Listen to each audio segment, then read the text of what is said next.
दोस्तों, एक तरफ होते हैं प्रोफेशनल फंड मैनेजर्स जिनके पास हाईटेक डिग्रीज होती है, इतने साल का एक्सपीरियंस, रिसर्च रिपोर्ट्स और कई सारे एडवांटेजेस, और दूसरी तरफ हम एक साधारण से इन्वेस्टर।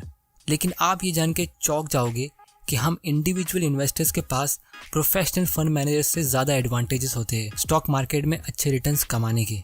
दोस्तों, यही चीज़ आज मैं आपके साथ इस बुक की समरी में डिस्कस करने वाला हूँ, क्योंकि जब मैंने अपनी इन्वेस्टमेंट जर्नी की शुरुआत की थी तब मुझे जानना था कि इन्वेस्टमेंट्स पे सबसे अच्छा रिटर्न्स कहाँ मिलता है, और इसी तलाश में मैंने एक दिन ये बुक पढ़ी जिसमें मैंने कुछ चौंका देने वाले लेसन्स पढ़े। दोस्तों, आज इसी वीडियो में मैं इस बुक के सारे इंपॉर्टेंट पॉइंट्स शेयर करने वाला हूँ। तो चलिए शुरू करते हैं। उससे पहले मैं चाहता हूँ आप इस चैनल इन्वेस्ट माइंडसेट को सब्सक्राइब करिए और बेल आइकन को प्रेस करिए ताकि आप इन्वेस्टिंग और माइंडसेट रिलेटेड वीडियो सबसे पहले देख सको। Lesson number 1, the 6 categories of stocks. दोस्तों, इंडियन स्टॉक मार्केट में 5000 से भी ज़्यादा स्टॉक्स है और ये सब अलग अलग स्पीड में ग्रो होते हैं। तो इन सारे स्टॉक्स को एक जैसा ट्रीट करना बिल्कुल गलत होगा। और सबसे इम्पोर्टेंट चीज़ ये कि आपको 6 कैटेगरीज को आइडेंटिफाई करना आना चाहिए ताकि आप उस हिसाब से अपना पोर्टफोलियो क्रिएट कर सको, उस हिसाब से अपने इन्वेस्टमेंट्स कर सको। तो सबसे पहले आता है स्लो ग्रोवर्स। दोस्तों, ये कंपनी बहुत ही लार्ज, मैच्योर और स्टेबल कंपनीज होती है जो यूजुअली इकोनॉमी के साथ ग्रो होती है। पीटर लिंच को ये कैटेगरी की कंपनीज इतनी पसंद नहीं थी क्योंकि उनको इसमें ज़्यादा प्रॉफिट्स नहीं मिलता था, क्योंकि ये कंपनी यूजुअली ज़्यादा डिविडेंड्स पे करती है, लेकिन इनका ग्रोथ रेट होता है 2% से 5%। और इंडियन इकोनॉमी की बात करें तो ये कंपनी 5% से 10% पर ईयर ग्रो करती है। फॉर एग्जाम्पल कोलगेट, डाबर या विप्रो। सेकेंड कैटेगरी में आते हैं स्टॉलवर्ड्स। ये कंपनीज भी बड़ी होती है लेकिन इसमें और ग्रो होने के पोटेंशियल होते हैं। पीटर लिंच के हिसाब से ये कंपनीज यूजुअली 10 से 12% के रेट से ग्रो करती है। क्योंकि इंडिया में इन्फ्लेशन बहुत ज़्यादा है तो इंडियन मार्केट के हिसाब से मैं कहूँगा 15 से 25% पर ईयर, जो मेरे हिसाब से बहुत अच्छा ग्रोथ रेट है। मैंने अपनी इन्वेस्टिंग की जर्नी की शुरुआत यही स्टॉक से की थी क्योंकि यहाँ पे आपके पैसे डूबने के चांसेस बहुत कम हैं। आप खुद सोचो, कंपनीज जैसे नेस्ले, हिंदुस्तान यूनिलीवर, इसमें क्या चांसेस आपके पैसे डूबेंगे।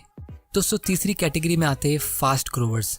पीटर लिंच को ये कैटेगरी की कंपनीज पसंद थी। इसमें वो कंपनी को अर्ली स्टेज में आइडेंटिफाई करते थे जिसमें उनको बहुत ज़्यादा पोटेंशियल लगता है ग्रो होने का, और फिर उसको वो होल्ड करके रखते थे। ये कंपनीज परसेंटेज में नहीं बल्कि बैगर्स में रिटर्न देती है, यानी 10 बैगर्स, 20 बैगर्स।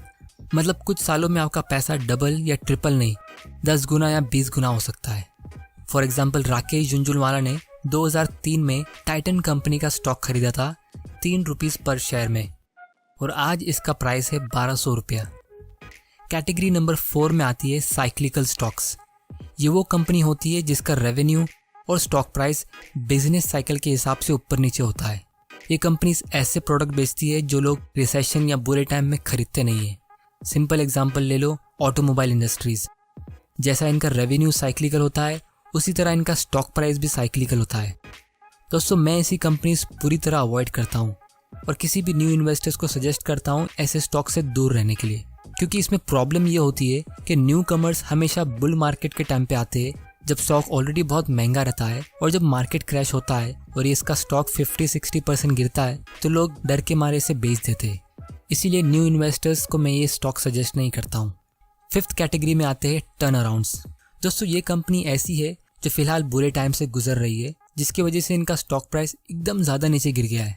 अगर ये कंपनी को सपोर्ट मिलता है तो ये टर्न अराउंड बन सकती है, लेकिन अगर इनको सपोर्ट नहीं मिलता है तो ये ख़त्म भी हो सकती है। जैसे फिलहाल वोडाफोन आइडिया स्ट्रगल कर रही है। और अगेन, मैं ये स्टॉक्स को किसी भी न्यू इन्वेस्टर्स को रेकमेंड नहीं करता हूँ। कैटेगरी नंबर 6 में आते हैं एसेट प्लेस। ये ऐसी कंपनीज है जिसके पास ज़्यादा एसेट्स है जो मार्केट रिकग्नाइज नहीं कर रहा।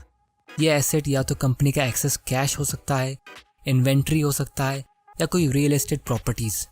बेंजामिन ग्रैहम हमेशा ऐसी कंपनीज ही ढूंढते थे जिसको वो कहते थे बाइंग डॉलर्स फॉर 50 सेंट्स। दोस्तों, इसी तरह जब आप स्टॉक में इन्वेस्ट कर रहे हो तो आपको पता होना चाहिए वो कौन सी कैटेगरी की कंपनी है, क्योंकि अनरियलिस्टिक एक्सपेक्टेशन रखने से आपको डिसअपॉइंटमेंट मिलेगी। लेसन नंबर 2 और सबसे important lesson, how can individual investors beat experts. दोस्तों, एक कॉमन मैन म्यूचुअल फंड या प्रोफेशनल को कैसे बीट कर सकता है, चलिए देखते हैं। Reason number 1, too many restrictions. Mutual funds में बहुत सारे मैंडेट्स और रूल्स होते हैं जो म्यूचुअल फंड मैनेजर को फॉलो करने पड़ते हैं, क्योंकि वो ऑब्वियसली लोगों का पैसा हैंडल कर रहे, तो इसीलिए उन्हें रेगुलेटिंग बॉडीज़ और कंपनी की पॉलिसीज़ के हिसाब से स्टॉक सिलेक्शन करना होता है। रीज़न नंबर 2, फिर उसके ऊपर उनको अपने बॉस को समझाना पड़ता है, रिसर्च रिपोर्ट्स लिखनी पड़ती है, कन्विंस करना पड़ता है। और दोस्तों ये चीज़ याद रखिए कि हर इंसान की अपनी अपनी सोच और ओपिनियन होती है। हो सकता है वो एनालिस्ट को एक्चुअली में कोई अच्छा स्टॉक मिला, लेकिन उसके मैनेजर ने रिजेक्ट कर दिया। और तीसरा और सबसे इम्पॉर्टेंट रीज़न, दोस्तों मार्केट में 2 तरह की म्यूचुअल फंड्स होते हैं, एक होते हैं न्यू फंड्स और एक होते हैं पुराने फंड्स। अब जो म्यूचुअल फंड्स रिसेंटली लॉन्च हुए होते हैं उनमें लोग इन्वेस्ट करेंगे तो कैसे करेंगे, क्योंकि लोग तो अक्सर पास्ट परफॉर्मेंस देखते हैं। और जो पुराने म्यूचुअल फंड्स होते हैं उसमें तो ऑलरेडी बहुत सारे लोगों ने इन्वेस्ट किया होता है, जिसकी वजह से म्यूचुअल फंड मैनेजर्स के लिए एक बहुत बड़ी प्रॉब्लम होती है। वो ये कि फंड मैनेजर्स को बहुत ज़्यादा फास्ट ग्रोवर्स और सक्सेसफुल कंपनी ढूंढनी पड़ती है, और कंटिन्यूसली ऐसी कंपनीज ढूंढना बहुत मुश्किल है। दोस्तों इसीलिए म्यूचुअल फंड का जब साइज़ बहुत बड़ा होता है, यानी बहुत सारे लोगों ने ऑलरेडी उसमें इन्वेस्ट कर दिया है, तो फंड मैनेजर्स वो टाइम पे स्लो ग्रोवर्स को ऐड करना शुरू कर देते हैं, क्योंकि उनके पास लोगों का इतना सारा कैश है तो उन्हें कहीं ना कहीं तो उसे इन्वेस्ट करना ही है, राइट। और अगर फाइनली किसी मैनेजर ने कोई अच्छी कंपनी ढूंढ भी ली तो उसमें इन्वेस्ट नहीं कर सकते, क्योंकि म्यूचुअल फंड मैनेजर्स ज़्यादा कंपनीज होल्ड नहीं कर सकते। फॉर एग्जाम्पल, मान लो कोई फंड मैनेजर का AUM यानी एसेट अंडर मैनेजमेंट 2000 करोड़ का है, तो अगर वो म्यूचुअल फंड मैनेजर अपना 5% भी इन्वेस्ट करता है जो 1000 करोड़ का होता है, तो उतने में बहुत सारी छोटी कंपनीज को वो पूरी खरीद सकता है। लेकिन म्यूचुअल फंड का ये भी रूल होता है कि वो किसी कंपनी को पूरा नहीं खरीद सकता, उसमें सिर्फ 5% या 10% तक का ही ओनरशिप ले सकता है। मतलब वो उस कंपनी में तभी इन्वेस्ट कर सकता है जब वो फास्ट ग्रोवर से ग्रो होकर स्लो ग्रोवर बन जाए। ये तो बिल्कुल बेवकूफ़ी वाली बात हो गई, क्योंकि आप उसे ऐसे टाइम पे नहीं खरीद पा रहे जब वो एक्चुअली में एक अच्छी अपॉर्चुनिटी है। और दोस्तों याद रखिए ये सब पॉइंट्स एक फंड मैनेजर खुद बोल रहा है, इसलिए ज़्यादातर mutual fund managers slow growers को ही पिक करते हैं, क्योंकि वो कम रिस्की होते हैं।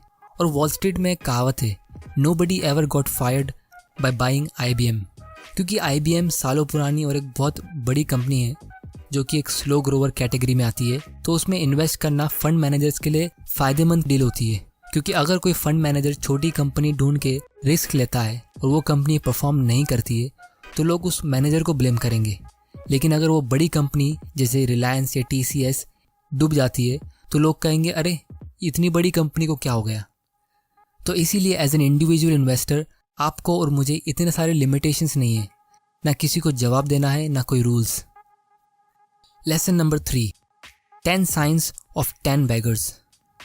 क्योंकि इंडियन स्टॉक एक्सचेंज में इतनी सारी कंपनीज है और जब भी कोई एनालिस्ट या लोग किसी नई कंपनी का नाम सुनते तो हमेशा उसको नाम के बेसिस पे जज करते। अगर कंपनी के नाम के आगे कोई फैंसी वर्ड होता है जैसे ग्रीन एनर्जी या आर्टिफिशियल इंटेलिजेंस, तो लोगों को लगेगा अरे वाह ये कंपनी फ्यूचर में अच्छा करेगी। जैसे 20 साल पहले जब टेक्नोलॉजी एक हॉट सेक्टर था, तब कोई भी कंपनी के आगे .com होता था तो उसको खरीदने के लिए बहुत सारे लोग रेडी होते थे, बिना जाने कि वो कंपनी क्या कर रही है, वो कंपनी प्रॉफिट कमा भी रही है कि नहीं। कोई कंपनी जो बोरिंग बिजनेस करती हो जैसे वेस्ट मैनेजमेंट, वाटर ट्रीटमेंट या कोई वाइट ग्लू मैन्युफैक्चरिंग करने वाली कंपनी, फॉर एग्जांपल पीडिलाइट इंडस्ट्रीज़। कितने लोगों ने इस कंपनी का नाम सुना होगा? बहुत कम। लेकिन अगर मैं कहूँ फेविकॉल, फेविक्विक, तो इसका नाम सबने सुना होगा। ये एक बोरिंग बिजनेस है, लेकिन 10 साल पहले किसी ने इसको आइडेंटिफाई किया होता तो उसने इसको 50 रुपये पर शेयर पे खरीदा होता और आज इसका स्टॉक का प्राइस है 1500। A classic 30 bagger. It does something disagreeable, जैसे कोई इंडस्ट्री जिसमें कुछ लोग इन्वेस्ट नहीं करते, for example cigarette, alcohol, gambling. दोस्तों स्पिन ऑफ मतलब कोई बड़ी कंपनी ने अपना एक छोटा डिवीजन अलग कर दिया हो। अब वो छोटा डिवीजन एक सेपरेट कंपनी है जिसका स्टॉक अलग से पब्लिकली ट्रेड हो रहा है। यूजुअली ऐसी कंपनीज में होता ये है कि कंपनी को स्टार्ट ही बहुत अच्छी मिल जाती है। फॉर एग्जाम्पल जब रिलायंस जियो को अलग कर देगा तो जियो एक स्पिन ऑफ होगा, क्योंकि उसको इतना अच्छा स्टार्ट मिला था रिलायंस की वजह से। Institutions don't own it and analyst don't follow it. दोस्तों जब कोई कंपनी को फंड मैनेजर्स फॉलो नहीं करते तो ज़्यादा चांसेस है कि वो कंपनी करेक्टली प्राइस्ड नहीं है, और अगर वो अंडर प्राइस्ड है तो आपको उसको खरीदने में बहुत ज़्यादा फ़ायदा होगा, क्योंकि जब उसको इंस्टीट्यूशंस फॉलो करने लगेंगे तो उसका स्टॉक प्राइस बिल्कुल रॉकेट की तरह ऊपर जाएगा। The industry isn't growing.